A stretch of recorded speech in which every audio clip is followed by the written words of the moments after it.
Are you ready for the weekend yet? We have events, news, and a guest for you to enjoy this Lake Life weekend.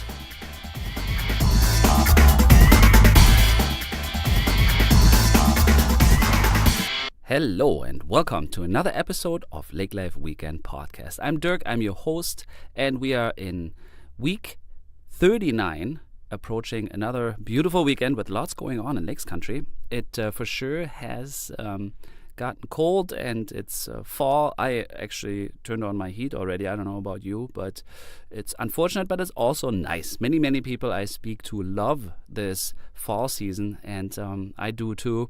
The change of colors is just magnificent in our area, and I think you have all seen the trees in Maplewood before, and on kind of 108 or Highway 1, any area like in my neighborhood. So I hope you take it in. I am sure you take lots of pictures. Feel free actually to send us some images if you like. Maybe you're also following our Instagram account. I post some weekend highlights there once in a while too. You can always email us something to hello@lakelifeweekend.com, and we are looking forward to hearing from you or seeing pictures. Stay tuned. Today we have Gary Goreham with us from Maple Hills Orchard, speak about his little destination there near Detroit Lakes. Stay tuned for that, please. And I want to point out some highlights. We have, in fact, Leaf Days in Maplewood State Park this weekend coming up. Worth another trip into Lakes Country. Also, in Glendalough, we have a fall hike and yoga event. That's something different and something special, so you can pick and choose one or the other state parks. And a third destination is by Walker. Actually, there's the Harvest Moon Festival. It's the 6th annual Harvest Moon Festival, where also the Moon Dance happens every year. So a little bit of everything everywhere, and go to lakelifeweekend.com for our daily updated event schedule. You'll find many more destinations, stories, recipes, and events posted there for this weekend. So now I want to turn this over to our interview. Enjoy Gary Goreham about Maple Hills Orchard. Thank you for tuning in. Have a great weekend ahead.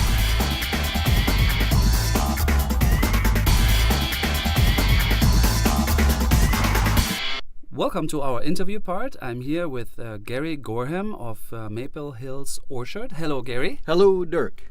Thank you for coming out. I'm pleased to be here tonight. Thank you. This fall season, and you're operating an orchard, apple orchard and pumpkin patch near Detroit Lakes, and I actually visited it with my son 3 or 4 years ago already, and I always wanted to interview you, and I'm very glad I got you here. Thank you for coming again. And before we speak apples, maybe how you do it, when you started, the history of an apple orchard and what it means to grow fruit.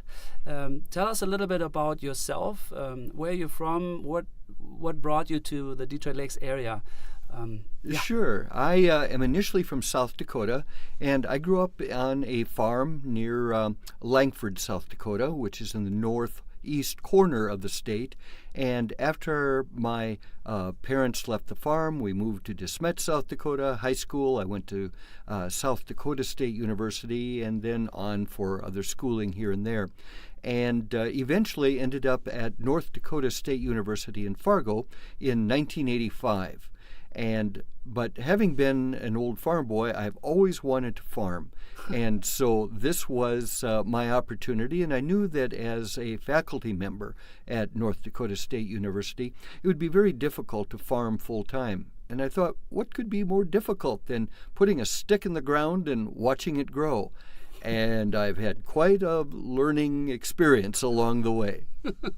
Are you a professor for agricultural science? No, I am actually in the sociology department. Okay. So I teach community and economic development, and my students work with farmers, but also in small towns throughout the Dakotas, Minnesota, and up into Canada.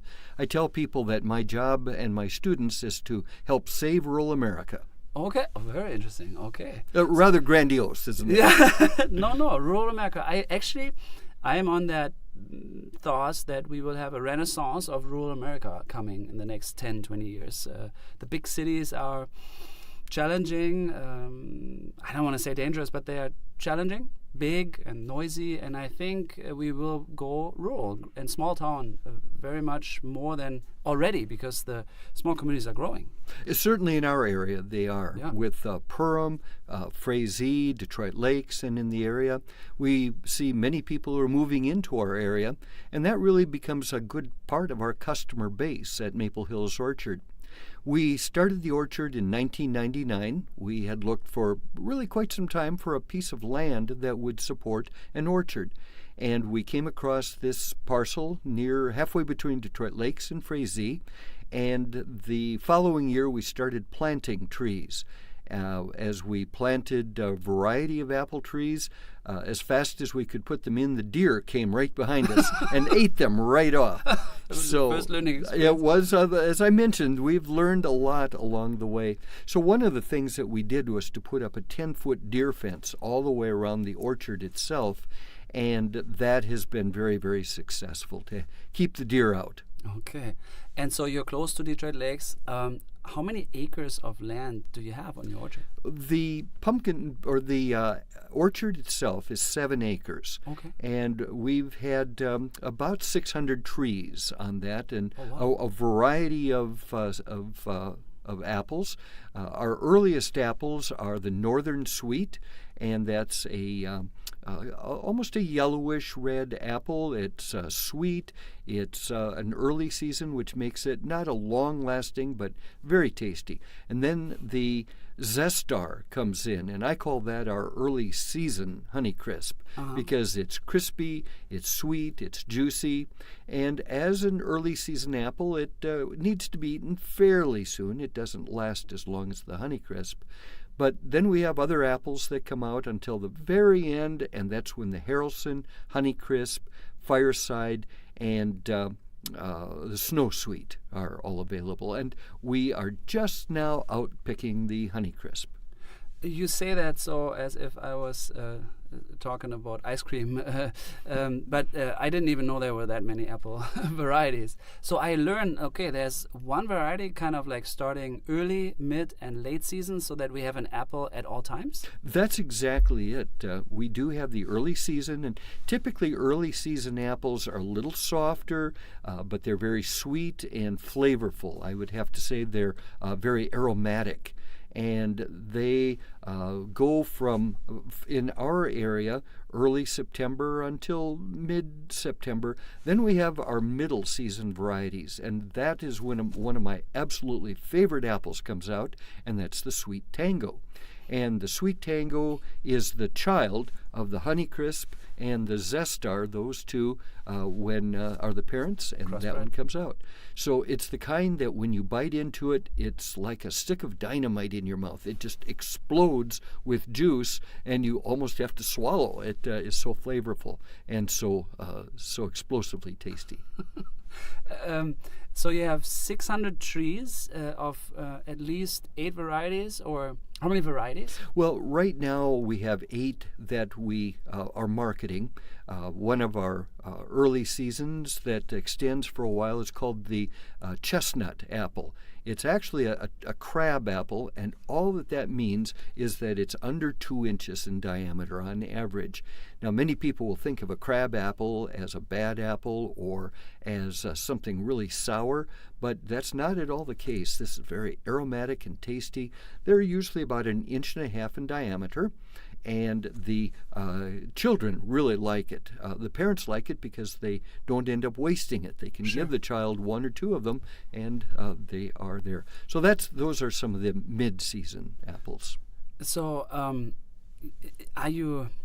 How many fruit do you produce? Like, do you sell it actively? Or I always pictured it as like this family destination, more of a kind of a museum. But do you actually harvest and have your apples in store or on farm stands? Right. We have a store right at the orchard, so we pick all of the apples. People really would like a U-pick, but we pick all the apples.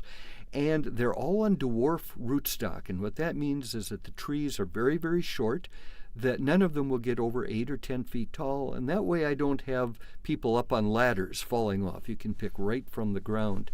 That also means they're a bit more tender, and so we fight the problem of winter hardiness.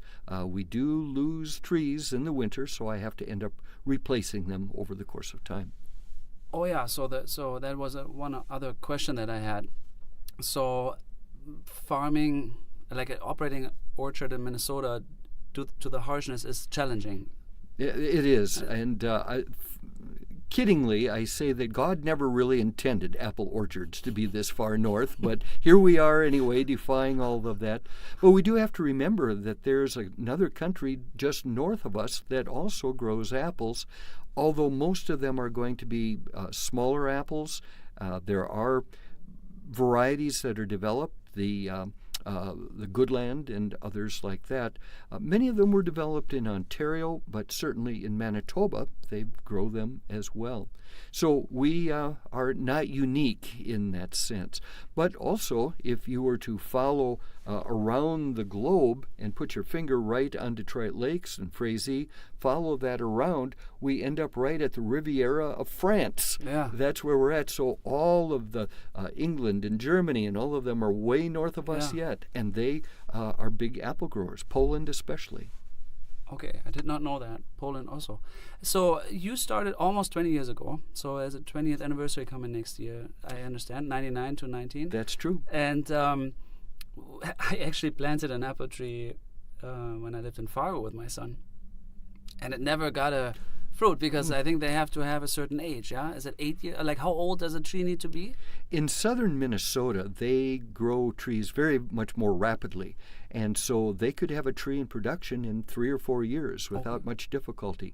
Ours typically take at least 6 or more years to really come into production. Okay. So when you lose a tree, are you able to find a replacement that has aged already? Or do you have to wait then? Then we start all over with a tree that's usually about, say, 5 feet tall and about the width, the diameter of your thumb. And so we'll plant that and get that growing. And once it's about 6 feet tall, then I start shaping the branches the way that we want them. Typically, we'll cut any branch that's lower than about 3 feet from the ground. I usually, anything lower than my knee, I take off. And then we have the branches go in the 4 directions of the compass. I'll go up another 2 feet and have another scaffold going every to the directions, and maybe one more scaffold, and I let those come out. The whole idea is to let light penetration into the tree. The problem that many people have is that they don't prune heavy enough. And the other challenge is that some apples, like the Haralson, are biennial, which means that they will only produce every other year. Well, the reason that that happens is that the tree puts so much energy into that year's production that they're just out of, they're exhausted for the next year. So what we have to do is thin those apples. So what I do is I use my hand. It's about 6 inches across, and if there's an apple on one side and on the other, I save those. Anything in between I pick off when they're about the size of a marble or even a golf ball size. That breaks the biennial tendency, and so I get Haralson apples every year. Oh, okay. You manipulate, you trick them. I trick them. Interesting. I get it. So you save the energy for it to reproduce next year. Okay, yes. Yeah. Interesting. So do you have like a field aside where you actually, let's say every 3 years you plant a tree because you speculate that you lose one next year and then you have one grown already? Well, kind of to bypass the loss? What happens is that we have 30 rows of trees, and I have different species on each row. So, for instance, we do have a couple rows of Honeycrisp, and then a couple rows of Haralson, and then a couple rows of Honeycrisp or something, and that way they can cross-pollinate. That was a question that I just have. How does that work? Like, I mean, like, don't they? Like, how does it? I forgot a biology class. It was so long ago. So if I have 2 different varieties, do you create a new apple accidentally? Well, you could if you were to take the seed of that apple. Oh, yeah, sure. But we would never really know what the parentage of that of that apple would be. Okay. So it could be that that apple growing, say, on the Haralson could have been pollinated with a bee that had just visited a Honeycrisp or a Sweet 16 or Sure. some That other. seed would produce a new tree. Right. So the one the fruit that is coming that year is just the fruit of the original tree. Right. Okay, Exactly. of course. You see. Oh, thank you, Professor. So interesting. Okay. So yeah, you have. Do you have bees? Do you have bees that you have? Well, yes, we do, and that's a good question. We have several hives, and those are off in the corner, so people don't need to be afraid if they come out of the bees. But the bees are active in pollinating, and sometimes if it's cold in the spring, they would rather stay in their hive, but you'll see bumblebees out. And while we don't raise them, they are just naturally in fact, there are dozens of different kinds of pollinators, bees and wasps. And we promote those. We have about a half an acre that the U.S. Department of Agriculture gave us some help with. And that's all flowers and some grasses, about a dozen different varieties of flowers. So if you come in the spring or in the summer or in the fall, there are different colors all the way through. Oh. Well, that's where we end up having a lot of the different bees having a habitat so that they can then come and visit my pumpkins or my apples. Yeah, I read a lot, or I hear a lot about bees dying off or struggling, and do you know anything about the endangerment of the bee? Well, that's a good question because we have seen challenges of raising bees. It used to be I'd have no difficulty overwintering them or keeping a lot of bees around, and we've had more difficulties in the past several years. So there are many reasons for that, all the way from challenges with the genetics of the bees to pesticides, the neonicotinoids, to the big one really would be varroa mite. It's a tiny little mite that will attach itself to the back neck of the bee. Mm-hmm. And the varroa mite typically, although it drains some of the energy, isn't so much the problem as the viruses it may carry. It's kind of like you or I might get a wood tick, and the wood tick really won't hurt you that badly, but it does carry some disease potential. And so that will weaken the hive. Okay. Oh, so and that, what is it called? A varroa mite. Varroa mite. And where is that coming from? Is that an invasive species, or it has always been around? No, that's a good question. It has not been around. It's one that has been brought to the country over the course of time. Okay. It's like so many other species that we have around, everything from spotted-winged Drosophila, a tiny little fly, to the varroa mite, to even different plants. But you might even ask about apples, because apples are not native to North America. They were brought from Europe, developed largely east of Turkey in the mountains. Oh, really? And eventually found their way to Europe and now to North America and across the world. Yeah, of course. So was it an accident? I mean, you described you wanted to teach, but you wanted to farm. Is it the opportunity in your summer break or in your teaching break that you can say, like an orchard I can handle with my available time? We thought it would be very easy to handle all of that. We thought we would just come out on weekends, we would pick a few apples, we were going to have just a little stand and sell out of the stand, but things rather took on a life of their own. And so we had the apple orchard, and in order to expand that, we put in a pumpkin patch, and that's all you-pick pumpkins. We have jack-o'-lanterns and then a wide variety of culinary pumpkins, squash. We also have raspberries, some in a high-tunnel hoop house, some outside. And all of those are sold right in our store on the property. The other is that we have local artists who do watercolor and wood turning, beautiful work, and we have their works for sale also at the store. Also, you operate like the store is the pickup destination for the apples. I know that there's like sometimes, isn't there like events for kids where they can paint and stuff? Yes, we call this edutainment. Okay. And what that really means is that we have a series of educational programs. We have high school kids, grade school kids who will come in buses, and we'll have a program about apples or about pumpkins or about bees. So that's one avenue. But also we have activities right on the property, pumpkin painting. There's a very small corn maze, a small straw bale maze. It's really aimed when parents or grandparents bring the kids out. We really want this to be kid-friendly. We have a nature trail that people can get a trail guide and walk around the pond and learn really about the history, the geography, the plants and animals.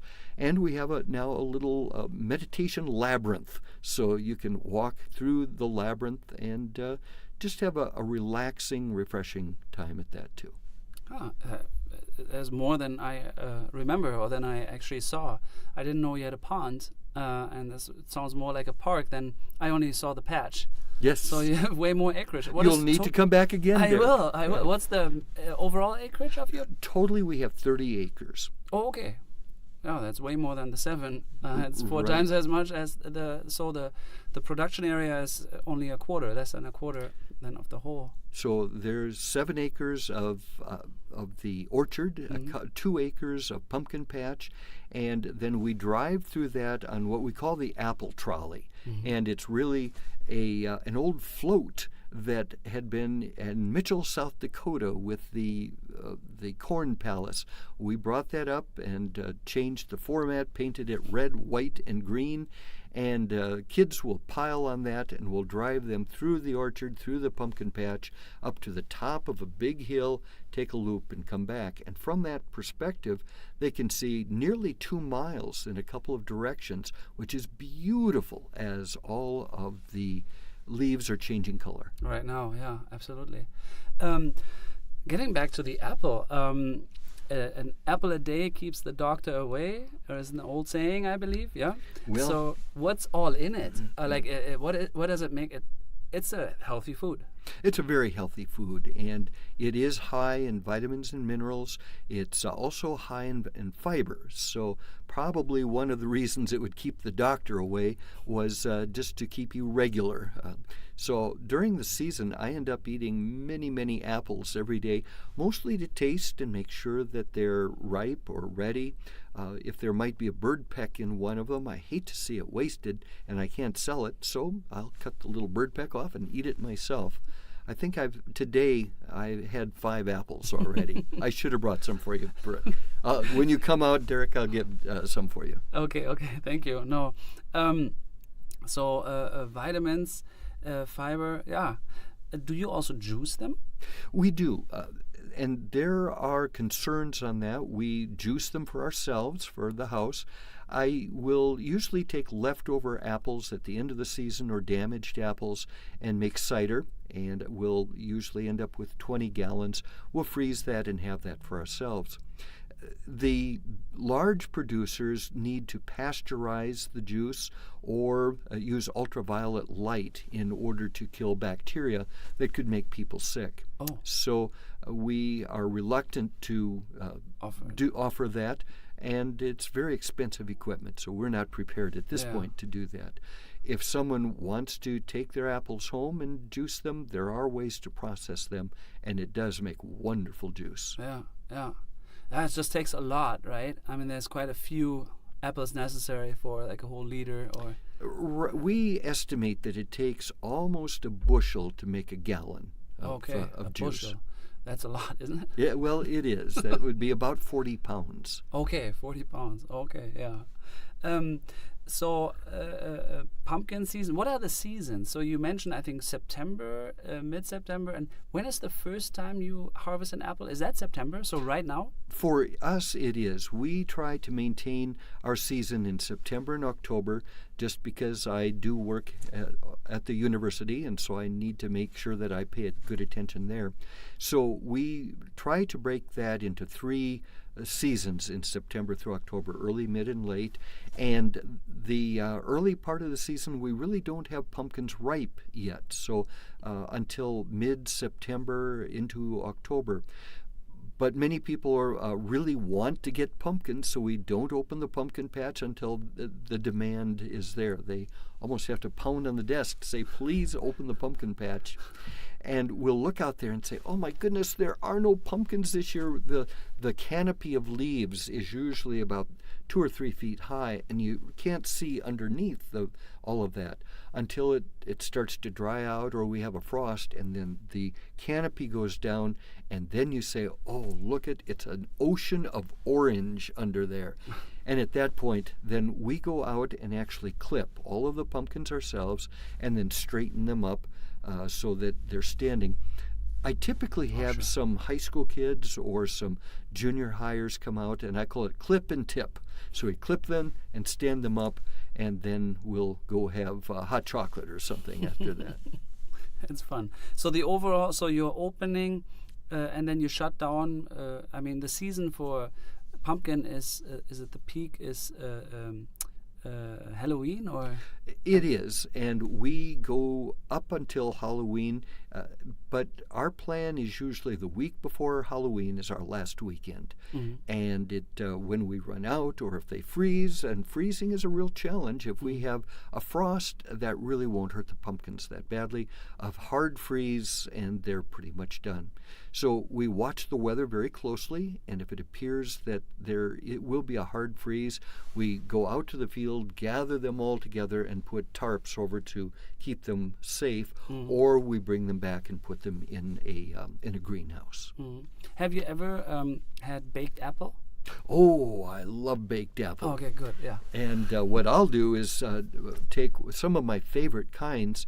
I like them a little softer myself. Yeah. My wife likes them a little firmer, so I might take a Paula Red. It's an early season. She'll want something more like the Sweet Tango, a bit crisper. And we'll take a little kitchen utensil and punch a hole to take the core out, and then stuff it with brown sugar, butter, and a sprinkle of cinnamon on top, and bake them, and then take them out. Put a dip of ice cream on. Yeah. Makes you hungry just thinking of it. I know.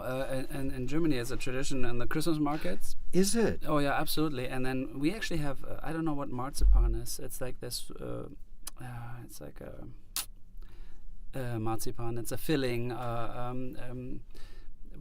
We don't have it a lot here, I think. It's sweet. It's not just sugar, but you fill it with that, and then almonds, raisins, some just Christmas, yeah, you know what I mean. What is it? Not herbs, seasonings. Seasonings, yeah, certainly. And then we put vanilla syrup, like vanilla cream on it, or ice cream, I guess. And yeah, you can eat it on the Christmas market when it's very cold. I mean, it's just beautiful if you had a bonfire, and then you can eat it outside warm, and then we have Glühwein, Glühwein can like a hot wine with it too. Yes. So, like hot cider is popular here with spices maybe. So do you have a Winterfest? Do you have a season out closing? We should maybe think about something like an apple bake. Well, that's a good idea. When I go home, I'm going to try putting nuts and raisins in with all of that. So that's a great idea. Splits of almonds and raisins, and then I will Google what marzipan is in English. I don't know off the top of my head. And we actually have a recipe. I'll share a recipe with you. We have one here in one of our publications. It's one of my winter favorites. Oh, yeah, and we don't have it here a lot. Well, as far as winter activities, we are really only open for those 2 months. Perhaps one day we can expand that, although we do have a lot of guests who will come out and they'll want to go cross-country skiing or snowshoeing out through the area. And so we end up with that. Afterward, we might have a bonfire, and we might have some apple cider or some wine or something out there. Yeah. So in the spring, you're still busy all year round with like pruning and getting ready, and so it's a year-round hobby farm. Well, it is. Typically December, January, February, there's really not a lot to do other than maybe get ready to pay taxes or something like that. But in usually April is when I put on some snowshoes or some skis, and that's when I go out and start pruning. Oh, really? And I want them to be dormant so that I'm not stimulating growth. One thing about pruning is that you can stimulate the growth. So they are dormant, and I'll go out and find which branches need to be cut. If there are branches that just grew and are filling in so I don't have the good light penetration into the center of the tree, I'll start trimming all of that out, and then take all of my trimmings out, and there's the bonfire right there. Okay. Well, that was very interesting. I'm glad I finally got to get together with you here, and I will come with Harry. I'm picking out some pumpkins for the season. We were actually going to decorate here too, and try the variety of apples. Make an apple tasting, not a wine tasting. We make an apple tasting. Well, that is fun to do. That's one of the things we do with school children. Is when they come out, is that we'll cut them into pieces, and I have a format where they'll taste different kinds of apples, and then they will decide which is their favorite. Interestingly, the younger children, their favorite apple is the Northwest Greening. It's a really tart, sour apple, and it's kind of like a sweet tart. So adults like the sweeter Honeycrisp, but the kids like that tart. Interesting. Yeah. So you do have program. Can like school kids are in contact with you and book like a day? Yes, so we do bookings with school groups, homeschool groups, church groups, youth groups. We have a number of programs that we would offer. If they want the apple tasting, we'll do that. Or if they want to actually look inside of a beehive with no bees in it, we'll do that.